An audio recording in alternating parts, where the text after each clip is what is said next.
جو ایک دریا میں زخمی پڑی ہوئی تھی۔ اس کے ذہن میں صرف ماضی کی یادیں چل رہی تھی۔ اس کے ساتھ کیا ہوا یہ جاننے کے لیے ہم 30 سال پیچھے چلتے ہیں۔ امریکہ کے جنگل میں ہمیں وہی لڑکی نظر آتی ہے جس کی عمر اس وقت 12 سال تھی۔ اس کا نام ہیلن ہے۔ وہ اپنے ڈیڈ کے پاس آئی۔ وہ دونوں شکار پر جاتے تھے۔ ان حالات میں کیسے زندہ رہنا ہے، شکار کیسے کرنا ہے، اپنی حفاظت کیسے کرنی ہے، وہ یہ سب اچھی طرح جانتے تھے۔ ہر گزرتے دن وہ ہیلن کو بھی یہ سب کچھ سکھا رہے تھے۔ یہ فیملی جنگل کے بیچوں بیچ رہ رہی تھی۔ اب جیکب ہیلن کو بندوق دیتا ہے اور کہتا ہے کہ اب وقت آ گیا ہے، اپنے شکار کو مار ڈالو۔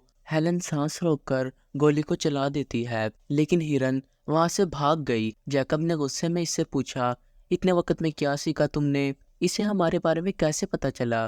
ہیلن نے دیکھا تو ہوا چل رہی تھی۔ وہ دونوں گھر آ گئے۔ ہیلن کی ماں کھانا پکانے کے لیے آگ جلا رہی تھی۔ جیکب کہتا ہے کوئی شکار نہیں ملا آج تو آج کھانا نہیں ملے گا۔ ہیلن کے جسم پر بہت سے ٹیٹو بنے ہوئے تھے جو اس کے ڈیڈ نے بنائے تھے۔ ہیلن اس ماحول میں بھی بہت خوش تھی۔ ہیلن نے کھیلنے کے لیے لکڑی اور پتوں کے کھلونے بنائے۔ اگلے دن ہیلن اپنے ڈیڈ کے ساتھ کھانے کی تلاش میں نکلی اور آج ہلینا نے اپنے پہلے ہرن کا شکار کیا جسے وہ گھر لے آئی۔ اب رات کو ہلینا کی آنکھ بھیڑیے کی آواز سے کھل گئی۔ جب وہ باہر نکلی تو بھوکا بھیڑیا اور اس کا بچہ یہاں آ کر ہرن کے گوشت کو سونگ رہے تھے۔ وہ انہیں دیکھ رہی تھی۔ پھر جیکب وہاں پر آیا۔ ہیلن کہتی ہے کہ ہمارے پاس کچھ ہڈیاں بچ گئی ہیں، ہم انہیں کھانے کو دے دیتے ہیں۔ وہ کہتا ہے کہ ہمیں ان پر ترس نہیں کھانا چاہیے، لہٰذا انہیں مار ڈالو، لیکن ہلینا ایسا نہیں کرتی تو وہ خود ہی دونوں بھوکے بھیڑیوں کو مار دیتا ہے۔ اگلے دن جیکب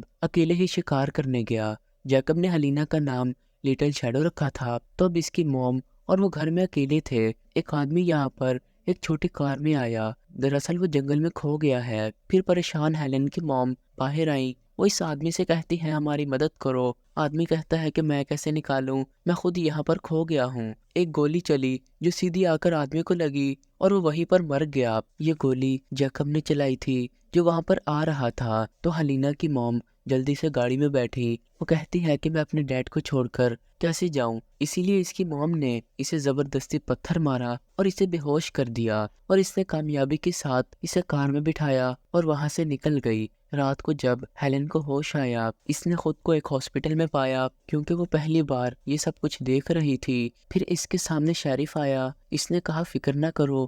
ہیلن جلدی سے اپنی موم کے پاس گئی۔ وہ کہتی ہے کہ ہمیں یہاں پر نہیں ہونا چاہیے، ہمیں گھر جانا چاہیے۔ جیکب انسان کے روپ میں ایک درندہ ہے۔ جیکب نے میرے ساتھ زبردستی شادی کی اور اس نے مجھے 12 سال جنگل میں رکھا۔ ہیلن کہتی ہے جھوٹ مت بولو، لیکن شیرف آیا اور ہلینا کو وہاں سے لے گیا۔ اچانک یہ سب کچھ قبول کرنا اس کے لیے بہت مشکل تھا کیونکہ وہ شکار کرنے میں بہت ماہر تھی، اس لیے وہ جانتی تھی کہ کس طرح سے یہاں سے بھاگنا ہے۔ وہ کھڑکی کے ذریعے یہاں سے بھاگ جاتی ہے۔ اب اسے اپنے ڈیڈ کو ڈھونڈنا ہے جو اسے مل بھی گئے، لیکن اسی وقت یہاں پر پولیس آ گئی۔ پھر اس کے ڈیڈ نے اس کو کہا کہ بیٹا میں ضرور آؤں گا۔ اور اب کہانی 18 ایئرس کے بعد کی آتی ہے۔ ہیلن کی اب اپنی زندگی تھی۔ اس نے شادی کر لی تھی۔ وہ اپنے چہرے پر بنے ٹیٹو کے نشان میک اپ سے چھپا لیتی تھی۔ اس ماضی کی وجہ سے ہیلن اب ایک ڈیفرنٹ انسان تھی۔ وہ صرف اپنے شوہر اور اپنی بیٹی کے ساتھ رہنا چاہتی تھی۔ وہ ایک کمپنی میں جاب کرتی تھی کیونکہ جیکب کی حقیقت سب کے سامنے آ چکی تھی، اسی لیے ایک کہانی بنائی گئی، اسے مارش کنگ کا نام دیا گیا۔ اب ہیلن اپنی بیٹی اور شوہر سے بہت پیار کرتی تھی، لیکن یہاں پر اس نے غلطی کر دی۔ اس نے اپنے شوہر کو اپنی پہچان نہیں بتائی کہ وہ جیکب یعنی مارش کنگ کی بیٹی ہے۔ اب یہ دکھایا گیا کہ پولیس مارش کنگ کو اور اس کے ایک ساتھی کو بس میں کہیں لے کر جا رہی ہے، لیکن ان دونوں نے فرار ہونے کا پلان بنایا۔ وہ ایک اندھیری جگہ پر آئے اور گارڈ پر حملہ کیا۔ پھر انہوں نے ان سے بندوق چھین کر گارڈ کو اور ڈرائیور کو مار ڈالا اور وہاں سے بھاگ گئے۔ اگلے دن جب ہیلن کام سے گھر واپس آئی تو اس نے پولیس کو اپنے گھر کے باہر دیکھا۔ جب اندر گئی تو ایک آفیسر نے اسے بتایا کہ آپ کے والد مارش کنگ یہاں سے بھاگ گئے، اس نے آپ سے رابطہ کیا تھا، لیکن اس نے جواب دیا نہیں۔ لیکن اب یہ جان کر کہ وہ آزاد ہو گیا ہے، اس پر ایک بار پھر سے خوف حاوی ہونے لگا۔ جب پولیس آئی تو اس کے شوہر کو بھی پتہ چل گیا کہ ہیلن جس نے ابھی تک اپنی سچائی اس سے چھپائی ہوئی ہے، یہ مارش کنگ کی بیٹی ہے۔ اسے اس بات پر بہت غصہ آیا، اسی لیے وہ اپنی بیٹی کو لے کر وہاں سے چلا گیا۔ اب پولیس کی گاڑی وہاں پہرا دے رہی تھی کیونکہ انہیں یقین تھا کہ جیکب اپنی بیٹی تک پہنچنے کی کوشش ضرور کرے گا، اور اسی لیے ہیلن اب اکیلی رہنے لگی۔ اس رات جیکب اور اس کے دوسرے ساتھی کو دیکھا گیا، وہ ایک گاڑی میں بیٹھ کر یہاں سے چلے گئے۔ اگلے دن شیرف ہیلن کا حال پوچھنے آیا کیونکہ جب ہیلن کی موم جیکب سے آزاد ہوئی تو انہوں نے شیرف سے شادی کر لی تھی، لیکن اس نے ابھی تک اسے قبول نہیں کیا، جبکہ وہ بہت اچھا انسان تھا، وہ اسے اپنی بیٹی سمجھتا تھا۔ اس نے ہیلن کو بتایا کہ فکر نہ کرو، تمہارا شوہر صرف ناراض ہے، وہ جلدی سے واپس آ جائے گا۔ پھر ایک ایجنٹ یہاں پر آیا کیونکہ FBI نے ہلینا کو بلایا تھا۔ جب وہ وہاں پر پہنچی تو اسے پتا چلا کہ کل رات ایک بہت برا حادثہ ہوا جس میں جیکب اور اس کے ساتھی کی موت ہو گئی۔ اب اگلے دن اس کا شوہر اپنی بیٹی کے ساتھ گھر پر آیا۔ اس نے ہیلن سے پوچھا کہ تم نے سچ کیوں چھپایا؟ اس کا شوہر کہتا ہے کہ میں سب کچھ بھلانے کو تیار ہوں، لیکن تم مجھے ساری بات سچ بتاؤ گی۔ لیکن یہاں پر ہیلن کچھ نہیں کہتی۔ پھر اس کا شوہر گاڑی میں بیٹھا اور یہاں سے جانے لگا، لیکن پھر ہیلن اس کے سامنے آتی ہے، وہ اسے اپنے جسم پر بنے تمام ٹیٹو دکھاتی ہے اور اسے سب کچھ بتا دیتی ہے۔ اب اگلے دن یہ سب لوگ شیرف کے گھر گئے۔ ہیلن اپنی بیٹی سے کہتی ہے کہ یہ تمہارے نانا ہے۔ یہ سن کر شیرف بہت خوش ہو گیا، وہ کہتا ہے واہ بیٹی، آج تم نے مجھے خوش کر دیا۔ یہاں پر پتہ چلا کہ ہیلن کی موم کی ڈیتھ ہو گئی ہے۔ شام کو یہ لوگ گھر واپس آئے۔ جب یہ لوگ رات کو سو رہے تھے تو ہیلن نے ایک خواب دیکھا کہ میرے ڈیڈ اس گھر میں آئے ہیں اور میرے بالکل قریب کھڑے ہیں۔ اسی لیے ہیلن پوری طرح سے الرٹ ہو گئی۔ اس نے گھر کے چاروں طرف جال بچھا دیا۔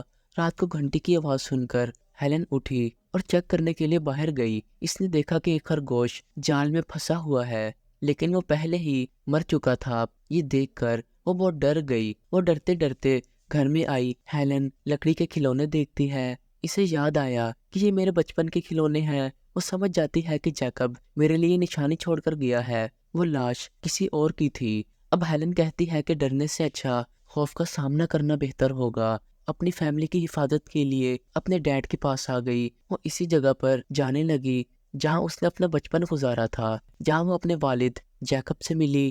اتنے سالوں کے بعد دونوں ایک دوسرے سے مل رہے تھے۔ یہ دونوں بیٹھ کر باتیں کرنے لگے۔ ہیلن کہتی ہے کہ میں اپنے شوہر اور اپنی بیٹی سے بہت پیار کرتی ہوں۔ ہیلن کہتی ہے کہ میرے گھر والوں سے دور رہو۔ جیکب کہتا ہے ٹھیک ہے۔ دونوں باپ بیٹی ایک دوسرے سے ملے اور یہاں سے جانے لگے، جہاں پر ہم نے شیرف کو دیکھا، لیکن جیکب اس کو گولی مار دیتا ہے۔ وہ ہلینا کو بھی پکڑ کر گڈھے میں پھینک دیتا ہے۔ پھر ہلینا کو یاد آیا کہ جب جیکب نے اسے سردیوں میں یہاں پر بند کیا تھا، پھر اس کی موم نے اسے گڈھے سے باہر نکالا اور کہا کہ بیٹی میں تو کمزور ہوں لیکن تم نہیں ہو۔ وہ دیواروں پر چڑھ کر گڈھے سے باہر نکلی۔ وہ بندوق لے کر یہاں سے باہر آئی جہاں پر جیکب کشتی میں بیٹھ کر یہاں سے جانے والا تھا۔ ہلینا اسے گولی مارنے والی تھی۔ گولی لگنے سے پہلے ہی اس نے پانی میں چھلانگ لگا دی۔ پھر ہیلن بندوق لے کر جیکب کو مارنے کے لیے آگے بڑھی کیونکہ دونوں جانتے تھے ان حالات میں کیسے جینا ہے۔ لیکن یہ بھی سچ ہے کہ باپ باپ ہوتا ہے۔ جیکب چھپا ہوا تھا، اس کے پاس بندوق بھی تھی۔ اس نے ہیلن کی ٹانگ پر گولی ماری اور اب وہ اسے زبردستی اپنے ساتھ لے کر جا رہا تھا۔ جبکہ دونوں دوسری طرف سے گزر رہے تھے تب ہیلن یہاں سے گرنے کا ڈرامہ کرتی ہے۔ جیکب مدد کے لیے آگے بڑھا، پھر ہیلن اسے اپنے ساتھ لے گئی۔ جب ہیلن زخمی حالت میں دریا میں پڑی تھی، اس نے جلدی سے اٹھ کر بندوق کو اٹھا لیا اور اس طرح اس نے خوف کو اپنے ہاتھوں سے مٹا ڈالا اور اب وہ بغیر کسی خوف کے خوشی خوشی رہ سکتی تھی۔